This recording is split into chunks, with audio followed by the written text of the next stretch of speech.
السلام علیکم وعلیکم السلام.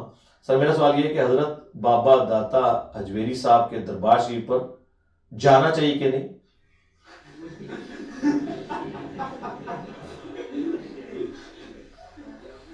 قبروں پہ جائیں.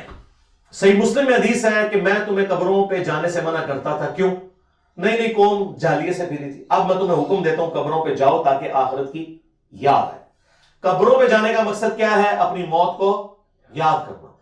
جس قبر پہ جانے سے آخرت یاد آئے اس پہ جانا سنت ہے، اور جس قبر پہ جانے سے آپ کی جیبیں کٹ جائیں، عورتیں اغوا ہو جائیں، ساری بے حیا عورتوں کی اماجگاہ وہ بنی ہوئی ہو، سارے ڈھول ڈھمکوں کا وہ مرکز ہو، سارے شہر کے پوڈری چرسی نشاور لوگ وہاں پہ بیٹھتے ہوں، تو دربار تو چھوڑ دیں، وہ مسجد بھی ہو تو ایسی مسجد کی طرف بھی آپ رخ نہ کریں.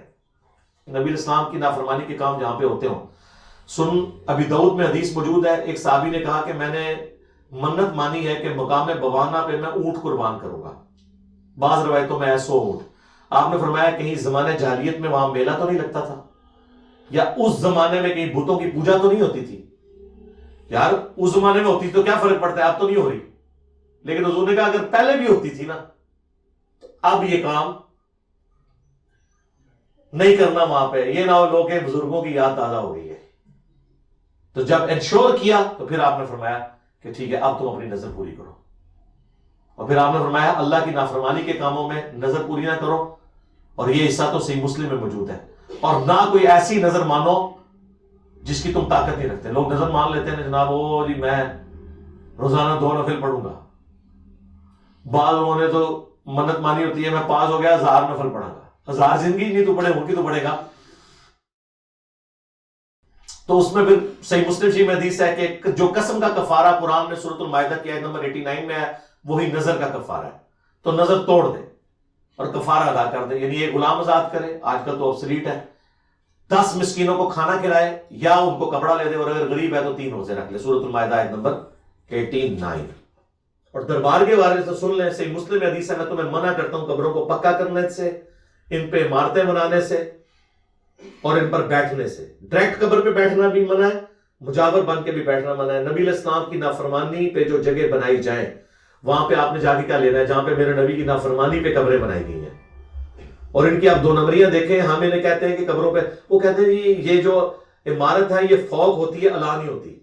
اے دیکھو کیسی کیسی کہانیاں کرا دیں. اب یہ آپ کو اردو میں تو سمجھ نہیں آ سکتا، عربی میں اور انگلش میں سمجھ آ سکتا ہے.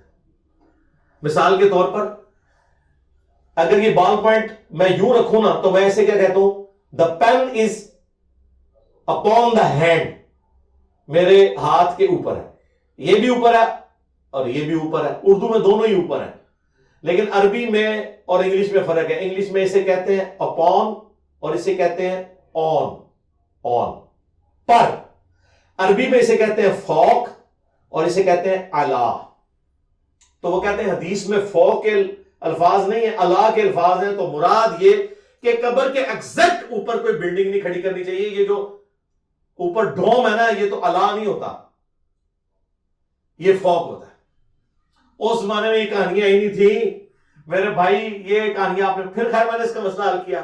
ہمارے استاد غلام سعود سعیدی صاحب جو شیخ الحدیث تھے مفتی منیب الرحمان صاحب کے مدرسے میں، میری ان سے کافی لمبی گپ شپ ہوتی رہی. کراچی میں 2 دفعہ ملاقات بھی ہوئی. اور یہ 22 مارچ 2007 کی بات ہے، 2007 22 مارچ. تو میں اپنے آفس کے کام کے سلسلے میں کراچی گیا ہوا تھا. اگلے دن 23 مارچ تھی تو 22 مارچ کو ہم بلوچستان تھے، تو پھر نکلے ہم ان سے ملاقات کو بھی ادھر رکے. تو ان سے میری اس ٹاپک پہ ڈسکشن ہوئی. اس کے بعد فون پہ پھر میں نے ان کا فون نمبر لے لیا. فون پہ میں نے ایک دفعہ پوچھا کہ آپ قبروں میں عمارتوں کے حوالے، تو انہوں نے وہی بات کہانی کری فوق اور اعلیٰ. میں نے کہا اچھا اس کا مطلب ہے کہ آپ یہ کہنا چاہ رہے ہیں کہ ایک قبر بنی ہوئی ہے، قبر کے ایگزیکٹ اوپر بلڈنگ نہ بنائی جائے، یعنی قبر کو بلڈنگ بنا کے اونچا کرتے کرتے اسے اگر آپ اونچا لے آئیں تو یہ منع. کہتے ہیں ہاں بالکل سر یہ والی منع ہے. میں نے کہا جیسا کہ داتا دربار پہ جو مزار بنا ہوا ہے وہ ہے بیسمنٹ میں ہے، لیکن اس کے اوپر بلڈنگ بناتے ہوتے ہیں اسے فرسٹ فلور تک قبر کو اٹھا کے لے آئے ہیں، یہ والی منع ہے نا.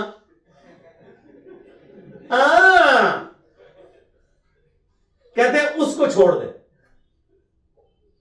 منع تو پہلے کر چکے تھے، نہ صحیح کہا نہ غلط. ان کو تھا کہ یہ اوپر گنبد کی بات کرے گا تو میں کہانی کرا لوں گا، تو میں نے تو کہانی وہاں سے شروع کی تھی، کیونکہ بنو امیہ کی چالیں جہاں ختم ہوتی ہیں وہاں سے مالیہ کا سٹارٹ ہوتی ہے. تو بہرحال لاجواب ہو گئے.